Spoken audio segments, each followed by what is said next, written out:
In the heat of the 1960s civil rights movement, as protesters filled Atlanta's streets and jails, a quiet figure worked behind the scenes to fuel the cause. Few knew it at the time, but when demonstrators needed bail, one man often paid it. Herman J. Russell, a self-made builder who risked his fortune to support Dr. King's movement. This is the untold story of how a poor shoeshine boy with a speech impediment transformed himself into an entrepreneurial titan and an unsung hero of civil rights. Hello, and welcome to Black American Legacy, where we uncover the stories of remarkable individuals who changed history.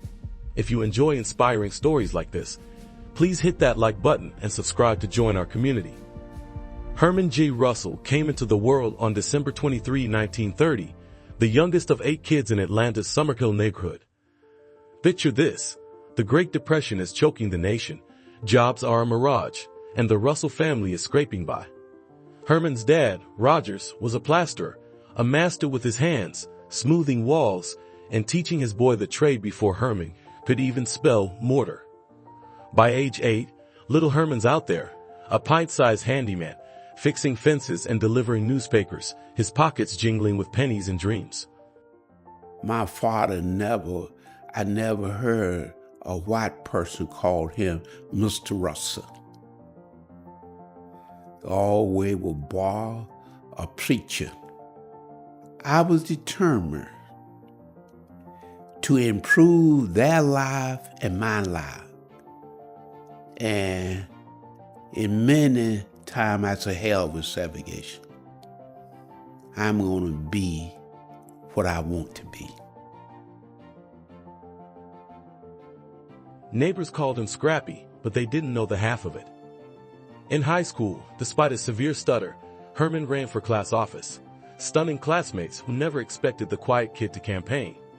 One friend later admitted he was amazed Herman even dared to give a speech, but noted that there was no stutter in Herman Russell's soul. Fast forward to that fateful day at 16. With his $125, Herman buys a vacant lot, a gamble most grown men wouldn't dare.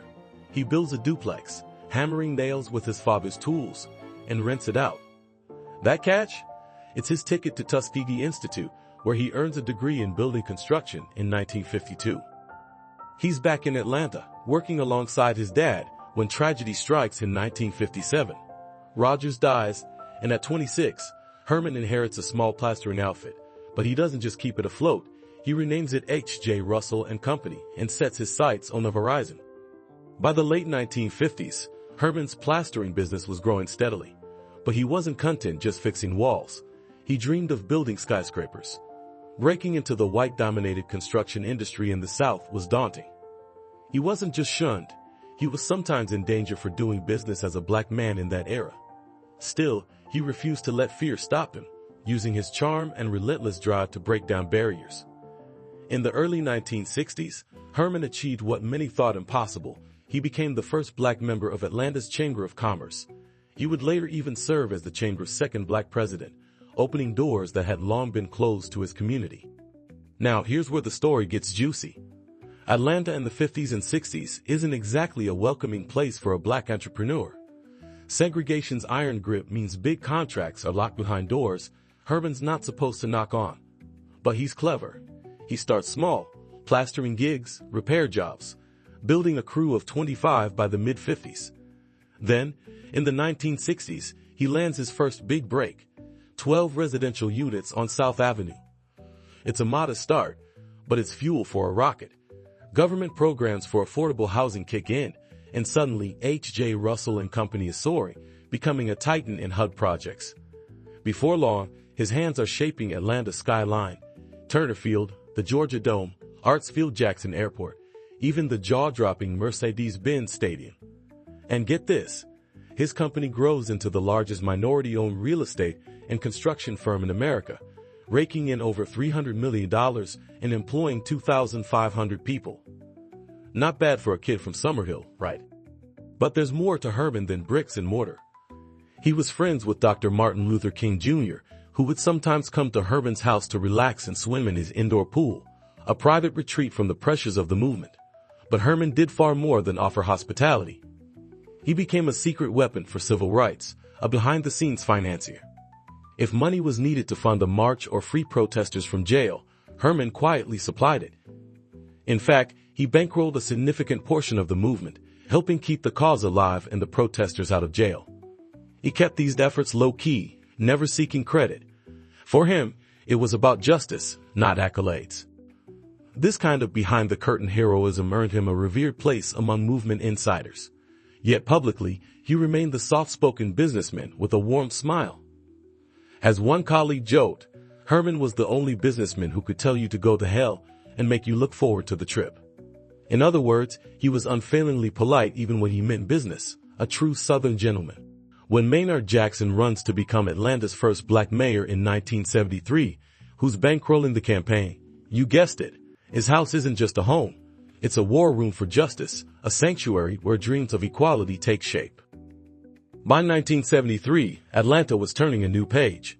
With Herman's support, his friend Maynard Jackson was elected the city's first black mayor, a milestone Herman helped make possible behind the scenes.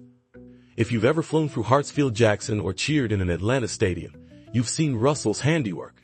In 1979, he founded Concessions International, the first major black-owned airport concessions business in America.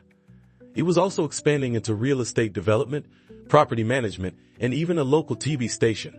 Herman had a hand. He even became a part owner of Atlanta's pro hockey and basketball teams, quietly making history as the first African-American co-owner of a major league sports franchise. He marries Otelia Hackney in 1959, a love story spanning over 40 years until her death in 2006. They raised 3 kids, Donata, Jerome, and Michael, who step into the family business like it's their birthright.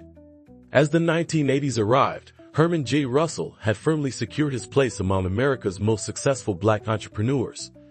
H.E. Russell and Company was now one of the largest black-owned companies in the nation. After decades at the helm, he eventually passed leadership to his children, ensuring the business stayed in the family. Even as he built his empire, he never forgot his community. He often told his family, "Bring something more to the table than just your appetite," expecting everyone to work hard and give back. Herman led by example. He mentored countless young black entrepreneurs on navigating a business world that wasn't always welcoming. One student who heard him speak in college said, "After listening to him, I realized I could do it if he could do it." That's the hope he inspired. In 1999, Herman made a historic $4 million donation to support entrepreneurship programs at several universities, the largest gift by an African American for that cause at the time. He believed educating future business leaders was vital for true equality. As a lasting tribute, his family later opened the Russell Center for Innovation and Entrepreneurship in Atlanta, one of the nation's largest hubs for empowering black entrepreneurs. In many ways, this center carries on Herman's mission to help others succeed against the odds, just as he did.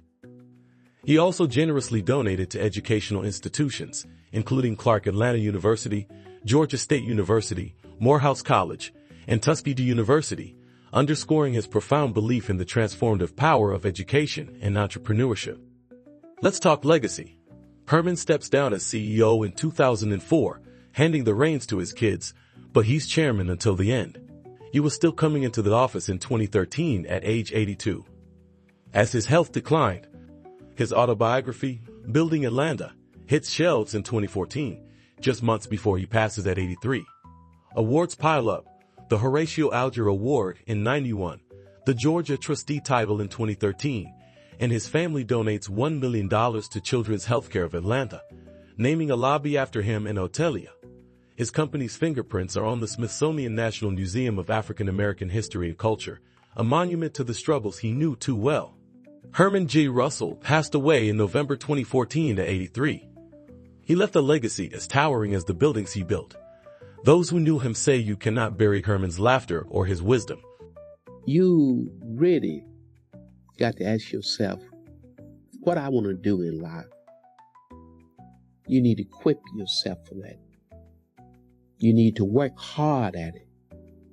Get a good education. Work hard. Burn the midnight hour.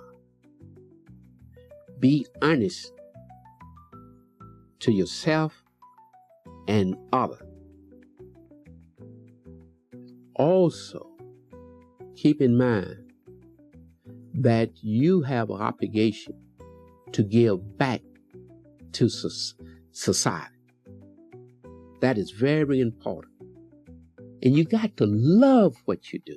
You got to love it. That's the best high that you can get when it comes from the heart, mind, and soul.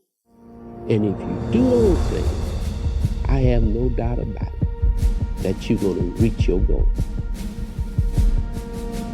Thank you for watching this look at the incredible life of Herman J. Russell. If his journey inspired you, please give this video a thumbs up and subscribe to our channel for more powerful stories every week. Remember, as Herman's light shows us, no obstacle is too great if you believe in your vision and lift others up along the way. Until next time, stay inspired.